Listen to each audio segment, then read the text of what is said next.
Yeah, Roger. Thank you, sir. I want to follow up on Matt's question about a second economic Matt's question about a second economic stimulus package. Brilliant question, man. Now when we start quoting you, you know, congratulations. Maybe I missed it, but did you? I said let rule out one, or I said we ought to see how this first one works. Let it run its course. Is it too late to consider a second one in your administration?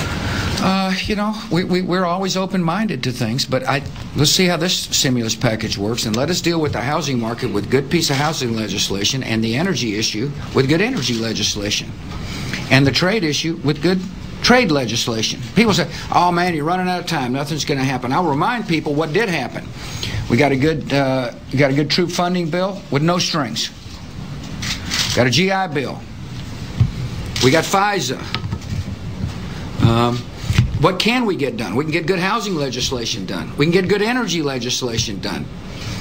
We can get trade bills done. I mean, there's plenty of time to get action with the United States Congress, and they need to move quickly. We can get judges approved, and so we'll see what happens up there. I'm confident if they put their mind to it, we can get good legislation. And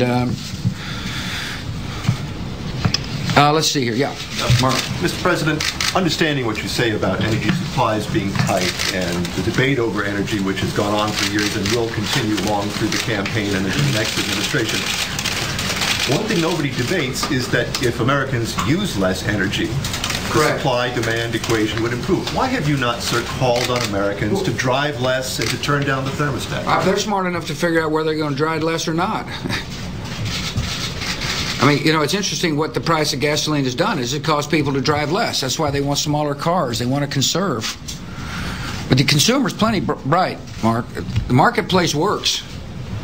Secondly, we have worked with Congress to change CAFE standards and had a mandatory, alternative fuel requirement. So, no question about it. What you just said is right.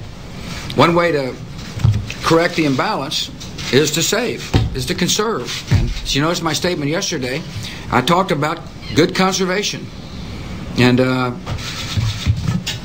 people can figure out where they need to drive more or less. They can balance their own checkbooks. You don't see the need to ask. You don't see the value in your calling for a campaign on this?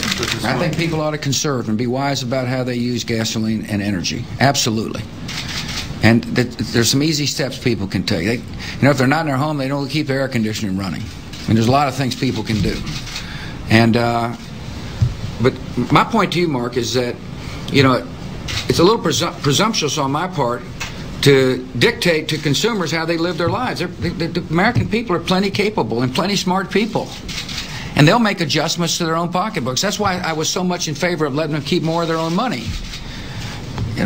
It's a philosophical difference. Should the government spend their money or should they spend their own money? And I've got faith in the American people. And, as much as I, regret that the gasoline prices are high, and they are, I also understand that people are going to make adjustments to meet their own needs. And I suspect you'll see, in the whole, Americans using less gasoline. I bet that's going to happen. And in the meantime, technologies will be coming on the market that will enable them to drive and save money compared to the automobiles they're using before. And as you notice, the automobile industry is beginning to adjust here at home as consumer demand changes. And the great thing about our system, it is the consumer that drives our system. It's the individual American and their collection that end up driving the economy. Yeah, I am. Could I follow up on a couple of points, please? Okay. You never mention